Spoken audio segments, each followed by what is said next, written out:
Stock इस समय थोड़ी सी स्ट्रेंथ तो दिखा रहे हैं, लेकिन यतिन के पास वापस आते हैं एक बार। मानस, सबसे स्ट्रॉन्ग चार्ट कौन सा लग रहा है आईटी कंपनियों में? देखिए, मैंने आईटी इन्फी की बात की। आई थिंक अगर एक स्टॉक चूज करना हो तो वो अभी भी मेरी वही चॉइस रहेगी।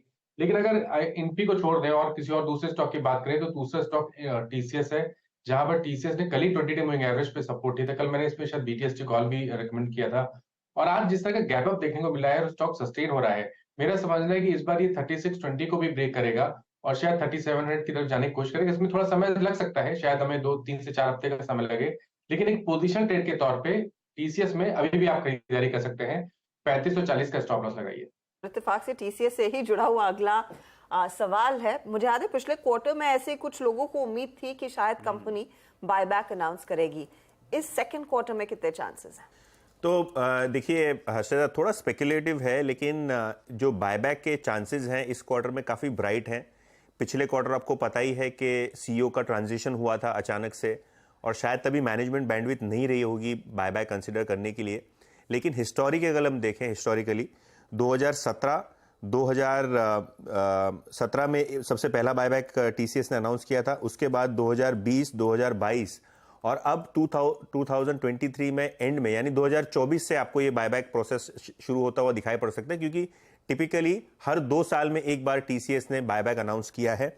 इनकी कैश ऑन बुक्स बहुत इंपॉर्टेंट है। आज की डेट में इतने सारे बायबैक्स अनाउंस करने के बावजूद कंपनी के बुक्स पे पिछले क्वार्टर के क्लोजिंग बेसिस पे 61,000 करोड़ रुपए का जबरदस्त कैश था।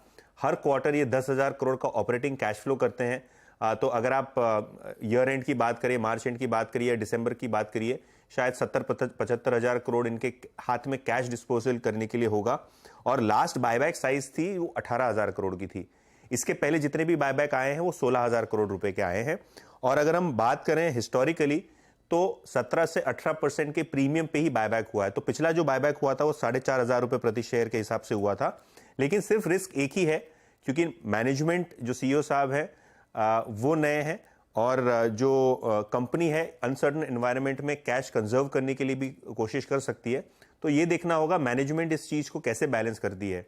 अगर हम टाटा सन्स की बात करें, क्योंकि बायबैक का सबसे सोल बेनिफिशियरी टाटा सन्स और टाटा समूह के वो ट्रस्ट होते हैं जो शेयर होल्डर्स हैं, और क्योंकि प्राइवेट में टाटा ग्रुप ने डिफेंस में और सेमीकंडक्टर बिजनेस में काफ़ी सारे इन्वेस्टमेंट सोच के रखे हैं, तो शायद ये टीसीएस का कैश जो है टाटा ग्रुप को एज अ होल काम आता हुआ दिखाई पड़ सकता है। तो उम्मीद बहुत है कि ये टाइम टीसीएस कोशिश करेगा बायबैक अनाउंस करने के लिए।